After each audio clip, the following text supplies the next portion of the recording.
ஸ்ரீபூதநாத சதானந்த சர்வபூததயாபரா ரக்ஷ ரக்ஷ மகாபாகோ சாஸ்திரே துப்பியம் நமோ நமக. சுவாமி சரணம், சுவாமி சரணம் ஐயப்பா. ரக்ஷ ரக்ஷ மகாபாகோ சாஸ்திரே துப்பியம் நமோ நமக. டெய்லி படிக்கிறோம் இல்லை சாமி, காலையிலையும் பின்னேரமும்.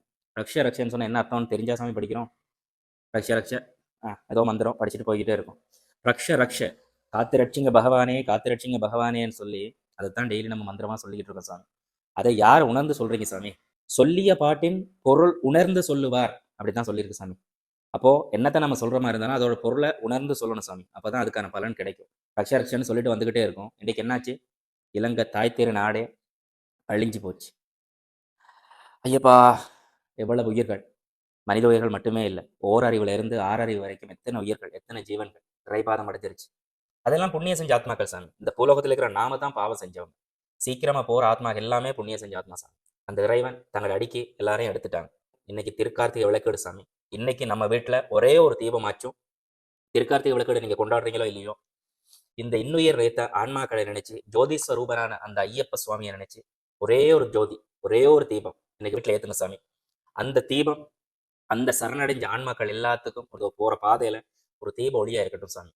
நம்ம யாத்திரை பண்ணும்போது சாமி வீட்டுல ஒரு விளக்கு ஏத்திட்டு போகணும். நம்ம யாத்திரை முடிஞ்சு திரும்பி வரும் வரைக்கும் அந்த விளக்கு அணையாத தீபமா இருக்கணும்ன்றது சில ஐதீகம் சாமி. கன பேர் அதை ஃபாலோ பண்ணுவாங்க சாமி, கன பேர் அதை ஃபாலோ பண்றது கிடையாது.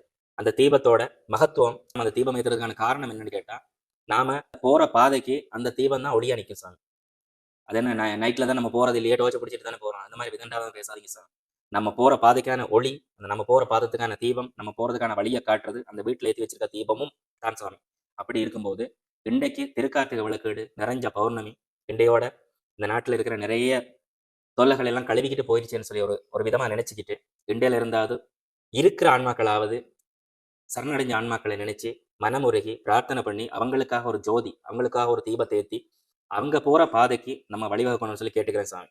இந்த ரக்ஷ ரக்ஷ மகாபாகுன்னு சொல்றத ரக்ஷ மகாபாகுன்னு சொல்லி அந்த பாகு மகாபாகு கிட்ட கேட்டு அவன்கிட்ட பாதம் சரணடைஞ்சு இனியாவது விரதத்தை நெறிமுறைய சரியா பின்பற்றும்னு சொல்லி தாழ்மையா கேட்டுக்கிறேன் சாமி. இந்த தெய்வ பக்தி, மனித நேயம் இதெல்லாம் என்னைக்கு தொலைஞ்சிச்சோ அண்டையில இருந்து நாம எல்லாம் இந்த மாதிரி பாடுபட்டு இருக்கோம் சாமி. இனியாவது புரிஞ்சு நடந்துங்க ஐயப்பா. இதுக்கு மேல இந்த அழிவு கொண்டு வரதுக்கு இல்லை. இன்னொரு அழிவு வந்தாலும் நம்ம நல்லா இருப்போம் அப்படின்னு சொன்னா அது நாம இன்னைக்கு பண்ற தானமும் தர்மமும் மட்டும்தான். நான் புரிஞ்சு நடந்துங்க ஐயப்பா. சுவாமி சரணம், சுவாமியே சரணம் ஐயப்பா.